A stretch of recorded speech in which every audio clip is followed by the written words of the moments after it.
नमस्कार विद्यार्थी मित्रांनो, लर्न विथ मोना या यूट्यूब चॅनलमध्ये आपले सर्वांचे मनापासून स्वागत आहे। तुम्ही चौथी स्कॉलरशिपची तयारी करत आहात ना? मग हा व्हिडिओ तुमच्यासाठीच आहे। स्कॉलरशिप परीक्षा कठीण नाही, पण योग्य मार्गदर्शन आणि सराव खूप महत्त्वाचा आहे।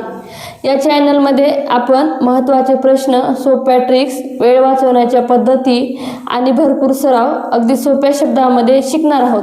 तर हे आहे आपल्या चॅनलचे नाव, लर्न विथ मोना।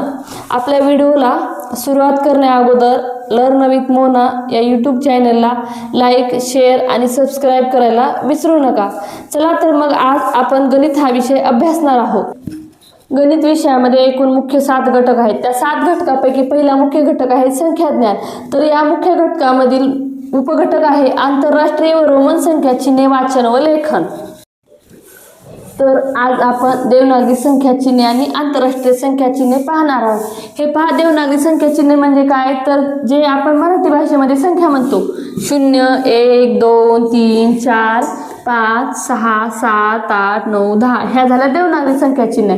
आणि आंतरराष्ट्रीय संख्या चिन्हे म्हणजे काय? जे आपण इंग्रजीमध्ये संख्या लिहितो, थोडक्यात 0 1 2 3 4 5 6 7 8 9 10 हे झाले आंतरराष्ट्रीय संख्या चिन्हे।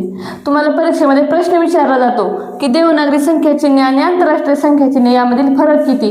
तर पहा, देवनागरी संख्या चिन्हे एकूण 10 आहेत आणि आंतरराष्ट्रीय संख्या चिन्हे एकूण 10। म्हणजे बघा, देवनागरी संख्या चिन्हे आहेत 10 वजा आंतरराष्ट्रीय संख्या चिन्हे आहेत 10। 10 मधून 10 गेले किती राहणार आहेत? 0।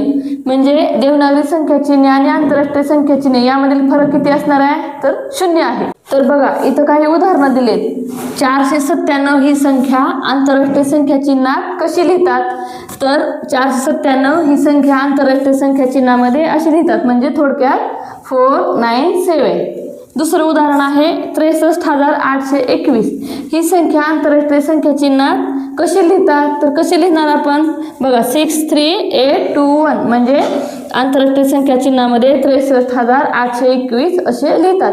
तर आपण यावरील काही उदाहरणं पाहू। आता पुढचं उदाहरण पाहू, काय दिलंय? 5135 वजा 467 या वजाबाकीचे उत्तर पुढीलपैकी कोणते? तर बघा, काय करावं लागलं आपल्याला? या दोन्हींची वजाबाकी करावं लागेल। मग बघा, 5135 वजा 467 या दोन्हीची वजाबाकी केल्यावर किती येणार आहे उत्तर?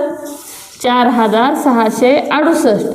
मग पर्यायामध्ये देवनागरी संख्या चिन्ह किंवा आंतरराष्ट्रीय संख्या चिन्ह कोणतं पर्याय दिलेला नाही, त्यामुळं आपला पहिला पर्याय बरोबर असणार आहे।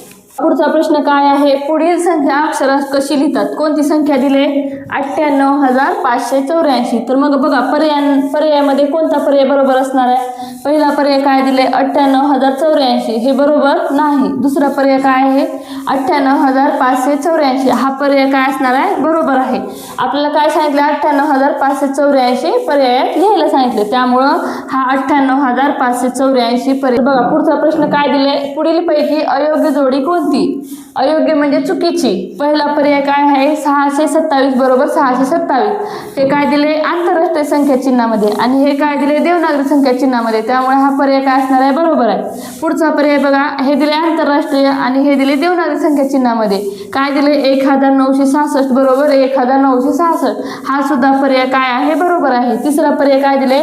20,465 बरोबर 20,465 हा सुद्धा पर्याय बरोबर आहे। चौथा पर्याय 27,985 आणि बरोबर 27,185।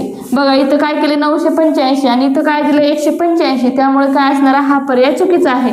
म्हणजे आपला उत्तर काय असणार आहे? पर्याय क्रमांक 4 हे बरोबर असणार आहे। आपल्याला प्रश्नामध्ये काय सांगितलं? अयोग्य जोडी कोणती? त्यामुळे हे 3 पर्याय काय असणार आहेत? बरोबर आहेत, आणि हा शेवटचा पर्याय जो आहे तो चुकीचा आहे, त्यामुळे हा पर्याय बरोबर आहे। तर आज आपण आंतरराष्ट्रीय व देवनागरी संख्या चिन्हे वाचन व लेखन शिकलो आहोत। हा भाग चौथी स्कॉलरशिपसाठी अत्यंत महत्त्वाचा आहे। असेच नवनवीन व्हिडिओ पाहण्यासाठी आपल्या लर्न विथ मोना या यूट्यूब चॅनलला लाईक, शेअर आणि सबस्क्राईब करायला विसरू नका।